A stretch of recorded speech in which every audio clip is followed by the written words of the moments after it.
selon le projet du gouvernement, François Bayrou veut que la liaison Orly-Pau soit rétablie pour le salon de l'agriculture qui ouvrira ses portes le samedi 22 février 2025. Il l'avait promis à ses administrés, avait fait pression sur Michel Barnier pour obtenir gain de cause. Maintenant, Premier ministre, François Bayrou va-t-il nous renvenir à ces faits? Selon nos informations, Air France pourrait bientôt rétablir la liaison aérienne Orly-Pau, définitivement fermée fin octobre parce qu'elle n'était pas rentable.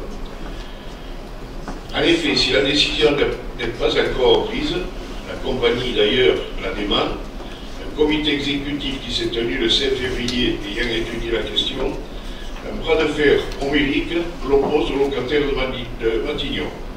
Cela fait des semaines que Matignon multiplie les pressions.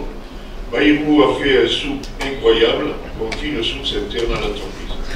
L'enjeu, le Premier ministre veut que la liaison soit rétablie pour le salon d'agriculture qui ouvrira ses portes le samedi 22 février. Il l'a promis aux agriculteurs par loi, confirme un proche du gouvernement. Alors, ça s'est soulevé dans la presse, mais c'était une inquiétude.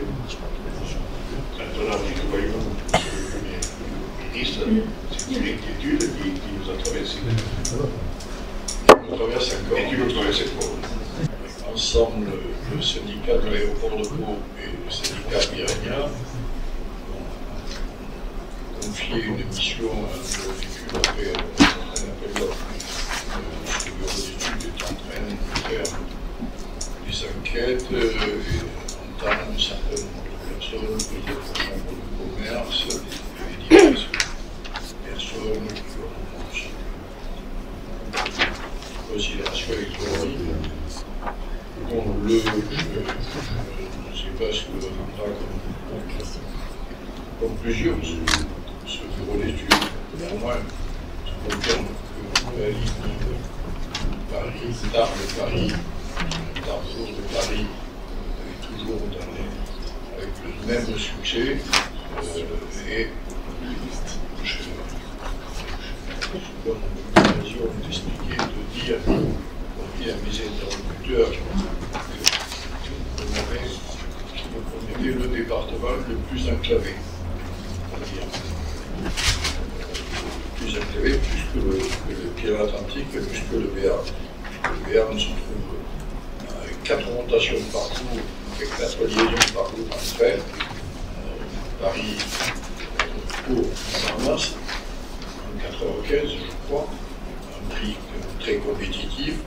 4 rotations par jour sur Pau-Roissy. Bon, la seule chose que nous avons, c'est une rotation de matin, une rotation de soir. Et ça paraît incontournable et inattaquable. Alors, je ne sais pas les conclusions, qu'est-ce qui ressortira de ces conclusions. Hier, en face de moi des chefs d'entreprise, le président d'Alstom, le directeur encore, considère aujourd'hui depuis peu que le monde économique, Pau est un aéroport d'affaires, le monde économique prend de moins en moins l'avion parce qu'ils font de plus en plus de visio depuis le Covid et autres, le système visio qui est aujourd'hui performant s'impose et par ailleurs tout le secteur des Landes et autres prend le train. Et ce n'est pas l'aéroport de Tarbes qui met en difficulté l'aéroport de Pau, ça c'est une stupidité totale. Le président de la Chambre de commerce de Pau, l'autre jour, a fait une intervention et il était objectif. Il a dit ce n'est pas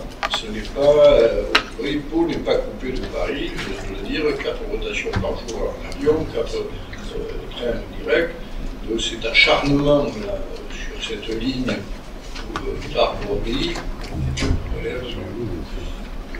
Je ne dis pas que peut-être à la mi-journée, il pourrait y avoir une rotation sur Pau. Je ne sais même pas si elle a un intérêt majeur. On verra bien ce que nous donneront les conclusions de cette mission qui est confiée donc à ce bureau d'études.